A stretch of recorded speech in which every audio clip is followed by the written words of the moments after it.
అందరికీ నమస్తే. ఇక బీఆర్ఎస్ బీఫామ్ మీద బీఆర్ఎస్ కారు గుర్తు మీద గెలిచి అధికారం కోసమో లేకపోతే ఇక వాళ్ళ ఆస్తులు కాపాడుకోవడం కోసమో అధికార పార్టీలోకి టక్కా మారిపోయినటువంటి 10 ఎమ్మెల్యేల గురించెలే వాళ్ళ విషయంలో రోజుకొక విషయం కీలకంగా మారుతా ఉన్నది. హైకోర్టుకు పోయింది బీఆర్ఎస్ పార్టీ. మా గుర్తు మీద గెలిచిర్రు, మా మనుషులు ఆలదానిలో తీసుకున్నారు, మీరు వాళ్ళ మీద అనర్హత వేటు వేయాలి, ఫిరాయింపులుగా దీన్ని స్వీకరించాలి, వాళ్ళని డిస్క్వాలిఫై చేయాలని చెప్పి కోర్టుకు పోతే అప్పుడు కోర్టు కూడా చెప్పింది స్పీకర్ నిర్ణయం తీసుకోవాలి.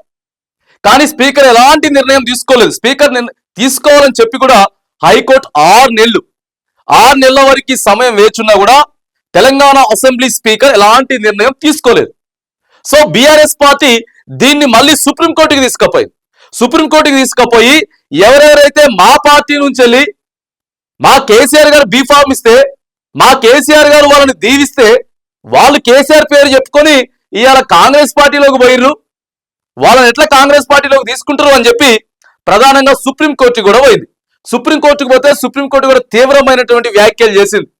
ఎందుకు మీకు స్పీకర్ గారు ఎందుకు నిర్ణయం తీసుకోలేకపోతా ఉన్నారు, అంతగా హడావుడిగా ఉన్నారా, ఏమైందా 10 మంది ఎమ్మెల్యేల మీద మీరు తీసుకోవాలి, లేకపోతే మాత్రానికి మేమే ఇక్కడ నుంచి వెళ్ళి ఏదో ఒక నిర్ణయం తీసుకుంటాం, కోర్టే అటో ఇటో తేల్చేస్తుంది అని చెప్పి బీఆర్ఎస్ పార్టీ పట్టుబట్టింది. బీఆర్ఎస్ పార్టీ పట్టుబట్టడంతో సుప్రీంకోర్టు కూడా అంతకి డబల్ కూడా దాన్ని ఆ కేసుని మరి ప్రతిష్టాత్మకంగా తీసుకున్నట్లు కూడా కనబడుతా ఉన్నది.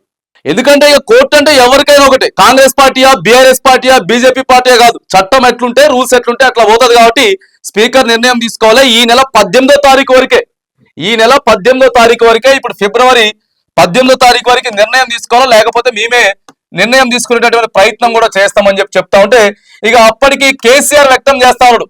కేసీఆర్ కూడా మాట్లాడిండు, ఖచ్చితంగా 10 స్థానాలలో ఉప ఎన్నికలు రాబోతా ఉన్నాయి.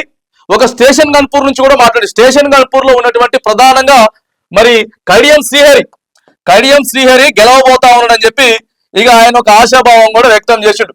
ఇక కడియం శ్రీహరి కూడా కేసీఆర్ దగ్గర నుంచే బీఫామ్ మీద గెలుచుకొని ఆయన కాంగ్రెస్ పార్టీలోకి పోయిండు. కాంగ్రెస్ పార్టీలోకి పోవడమే కాకుండా వాళ్ళ కూతురికి అక్కడ నుంచి ఎంపీ టికెట్ కూడా కడియం కావ్య గారికి ఇప్పించుకొని ఆడ మ్యాక్సిమం ఆయన టవల్ వేసుకొని కూడా ప్రచారం చేసిండు. ప్రధానంగా ఈడ కడియం శ్రీహరి గారు ఇక కేసీఆర్ దీని మీద మేమే గెలుస్తున్నాం సీట్ అని కూడా చెప్పిండు.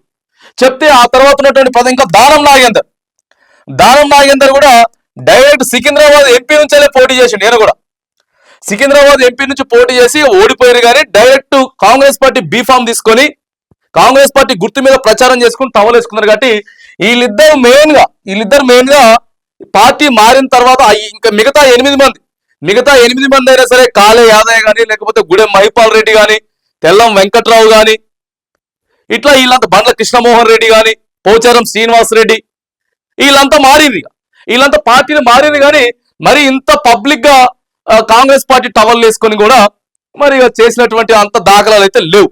సో సుప్రీంకోర్టు కూడా సీరియస్ అయింది. ఈ నెల 18వ తారీఖు వరకు నిర్ణయం తీసుకోవాలి, నిర్ణయం తీసుకోకపోతే మేమే నిర్ణయం తీసుకుంటాం.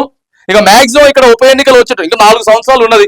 ఈ 4 సంవత్సరాల్లో ఎందుకు ఈ పంచాయతీ, 4 సంవత్సరాలు ఇదే పంచాయతీ కొనసాగుతా ఉన్నది. కాబట్టి ఈ ఎమ్మెల్యేలో కూడా కొంత టెన్షన్ వాతావరణం ఉన్నది. సో ఎందుకంటే ముందే మనకి పార్టీకి చెడ్డ పేరు రాకుండా, అవసరమైతే కోర్టు తీర్పు తీసుకునేదాకా కూడా ఆగకుండా ముఖ్యమంత్రి రేవంత్ రెడ్డి గారు ఒక ఆలోచన చేసినట్లు కనపడతా ఉన్నది, ఒక రాజకీయ వ్యూహాన్ని ఆలోచించినట్టు కనపడతా ఉన్నది.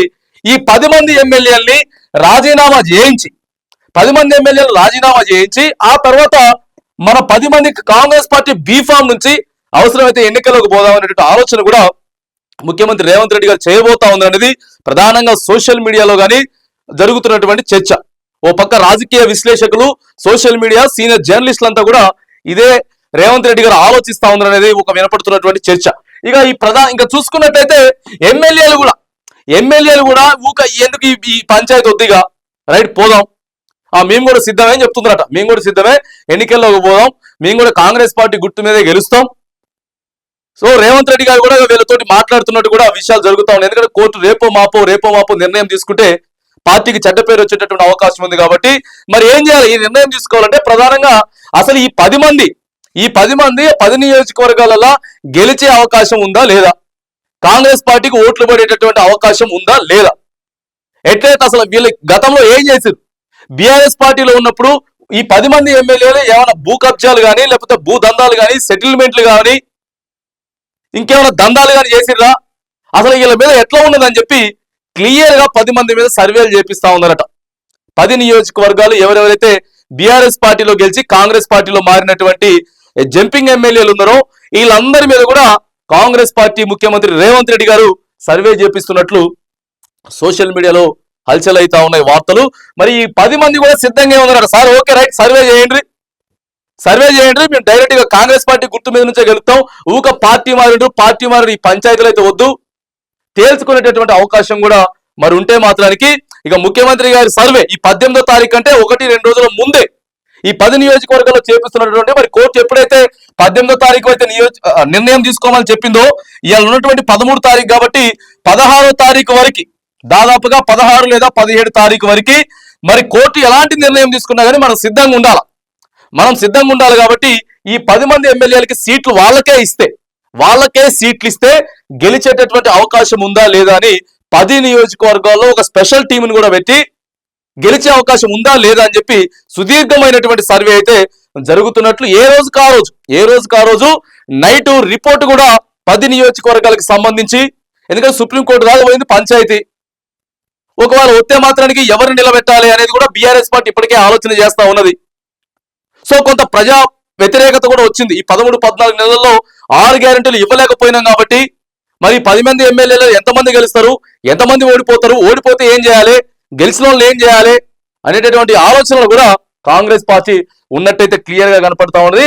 మరి ఒక షాకింగ్ సర్వే అయితే ముఖ్యమంత్రి రేవంత్ రెడ్డి గారికి మరొక 2-3 రోజులలో, ఇలా 14 తారీఖు కాబట్టి 16 లేదా 17 తారీఖు వరకు ఈ 10 మంది ఎమ్మెల్యేల సర్వే చేతికి రాబోతా ఉన్నది అనేది ప్రధానంగా వినపడుతున్నటువంటి చర్చ.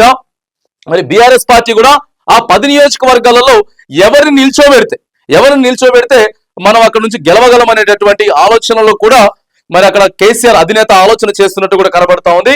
రేవంత్ రెడ్డి గారి సర్వే దాన్ని బట్టి మరి ఎలాంటి నిర్ణయాలు తీసుకోబోతా ఉన్నారు ఏంటి అనేది కీలకమైనటువంటి సర్వే 3-4 రోజుల్లో కూడా చేతిలోకి రేవంత్ రెడ్డి గారి దగ్గరికి అయితే రాబోతా ఉంది. కాబట్టి మరి ఇది షాకింగ్ అవ్వబోతా ఉందా, ఈ 10 మంది ఇప్పుడు ఎవరైతే పార్టీ మారి అధికార పార్టీలోకి వచ్చిలో ఈ ఎమ్మెల్యేలంతా కూడా రేవంత్ రెడ్డి సర్వే షాకింగ్ న్యూస్లు చెప్పబోతా ఉందా, అసలు సర్వేలో ఏముంది, ఏం చెప్తా ఉంది సర్వే, ఎవరు అనుకూలంగా ఉన్నారు, ఎవరు వ్యతిరేకంగా ఉన్నారు అనేది ఈ 10 మంది ఎమ్మెల్యేల సర్వే గురించి కూడా ఆలోచన చేస్తా ఉంటే ఇక పైకి చెప్తారు కదా ఖచ్చితంగా పోదాం సార్, మనం ఖచ్చితంగా గెలుస్తాం సార్ అని చెప్పి వాళ్ళు కూడా ఇక మొహమాటంగానో లేకపోతే ఇక డైరెక్ట్ గానో ఇండైరెక్ట్ గానో పోదాం సార్ మనం కూడా ఎన్నికల్లోకి పోదామని చెప్పేసి వాళ్ళు కూడా చెప్తా ఉన్నారట. మరి ఎవరికి టికెట్ ఇవ్వాలి, ఎవరిని వెనకబెట్టాలి, ఎవరిని సముదాయించాలి అనేటటువంటి విషయం మాత్రం ఒక 3-4 రోజుల్లోనే 16-17 తారీఖులో ఇప్పుడు మనం చెప్పుకున్నట్లుగా మరి ముఖ్యమంత్రి రేవంత్ రెడ్డి గారి షాకింగ్ నిర్ణయం, ఆ తర్వాత సుప్రీంకోర్టు తీర్పు కూడా మరి ఏం చెప్పబోతా ఉన్నది ఈ పార్టీ మారినటువంటి 10 మంది ఎమ్మెల్యేల